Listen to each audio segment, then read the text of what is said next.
সবাই কেমন আছেন? হয়তো সবাই অনেক ভালো আছেন, আমিও ভালো আছি। তো আসিয়াকে নিয়ে আমি কোনো ভিডিওই তৈরি করি নাই। এই আসিয়ার কারণে আসিয়াকে বাপ ছেলে মিলে যেভাবে ধর্ষণ করলো, সেই ধর্ষণের ভিডিও বা ধর্ষণের এগুলা শুই না মানুষ এখন আত্মীয় স্বজনের বাড়িতে যাওয়া বন্ধ করে দিতে হবে। যেই জায়গায় শ্বশুর বাড়িতে, বোনের শ্বশুর বাড়িতে যায় আসিয়া রক্ষা পাইল না, তাহলে আর কত আসিয়া এইভাবে ধর্ষণ হইব?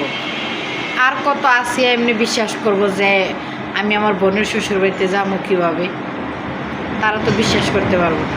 কেন আসিয়া 8 বছরের মেয়ে, যেহেতু ও বিশ্বাস করে বোনের বাড়িতে গেল, সেখানে এই ধর্ষণের শিকার হইল, ও তো বুঝে নাই।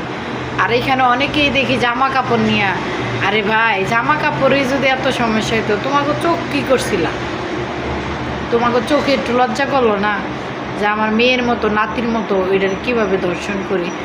যদি ধর্ষণ নিয়ে এত ইচ্ছা থাকতো, 200 টাকা নিয়ে যেতা, প্রতিটায় 200 টাকা নিয়ে যেতা।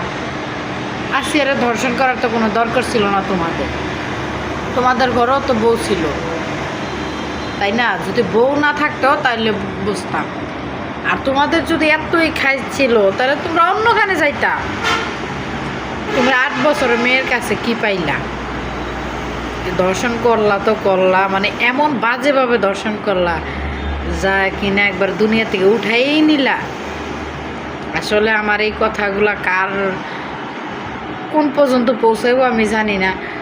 তবে যেই 2টা লোকে আসিয়াকে ধর্ষণ করছে, ভাই আমি সবার কাছে একটা কথাই বলি, ওনাদেরকে যেন বিচার করে, এই 2টা মানুষের যেন বিচার হয়, এমন বিচার হয় যেন এই 2টা বিচার দেখা, এই 2টা মানুষের বিচার দেখা যেন হাজার হাজার ধর্ষণকারীরা যেন ধর্ষণ বন্ধ করে। তারপরেও তো ধর্ষণ বন্ধ হইতেছে না। আসিয়া মরার পরেও দেখি এইখানে ধর্ষণ, ওইখানে ধর্ষণ। ভাই 5 বছর, 7 বছর, 8 বছর এগুলার দিকে ধর্ষণের চোখ কী রে ভাই? তগর কি? হ্যাঁ, এখন দর্শন এগুলা না কইরা এখন হইলো মেয়েরা রক্ষা পাওয়ার একটাই যন্ত্র, সেগুলো হইলো মেনিটি ব্যাগে, ওই যে পার্স ব্যাগে ছুরি নিয়ে যাওয়ার দরকার।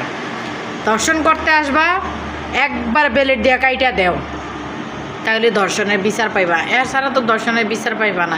জানি আমার এই কথাগুলো আপনাদের ভালো লাগবে না, তারপরও আমার মনের থেকে আমি কথাগুলো বললাম। যদি আপনাদের এই কথাগুলো ভালো লাগে আপনার বোন হিসাবে, তাহলে অবশ্যই ভিডিওটা শেয়ার করে দেবেন যেন অন্য কেউ দেখতে পারে। ধন্যবাদ। আর ভুল ত্রুটি হলে মাফ করে দেবেন সবাই।